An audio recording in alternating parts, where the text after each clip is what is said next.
Let's talk about the ruble, the romantic ruble. It's lost some of its sparkle, unfortunately, with this massive sell-off in Russian equities. What's your outlook there? Well, I think that what we have seen over the course of last week is the kind of price action that we've really only seen 2 or 3 times before over the course of the last 20 or so years. Certainly in late 2014, when we had the crisis then, 1998, and the crisis around Russia there, and a little bit around the global financial crisis in 2008. What you can say is that when you do see the ruble have a crisis, it usually works 2 or 3 weeks, and it usually reaches a peak where you get sometimes moves to 10% more on an individual day.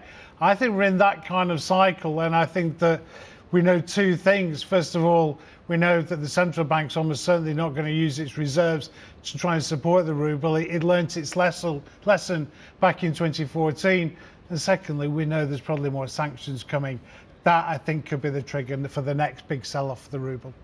And Simon, interesting on that front that President Donald Trump decided to weigh in on the ruble move and on the yuan. You may have seen this tweet, but let's bring it up for our viewers if we can, saying Russia and China are playing the currency devaluation game as the U.S. keeps raising interest rates. Not acceptable. Simon, if you were standing next to the president just before he hit tweet, what would you advise him on this one? I'd say, did you not notice on Friday that you didn't call China a currency manipulator? Look, I mean, the reality is that anybody who sees the reserves going up and who is playing in the markets are clearly affecting their currency's valuations. I think when you look at, though, for China, it's very clear that they've been trying as much as possible to pull away from the market, allow a currency that moves rather more freely. That has certainly been their stated aim since 2013. Actually, I think they're going in the right direction, not the wrong direction.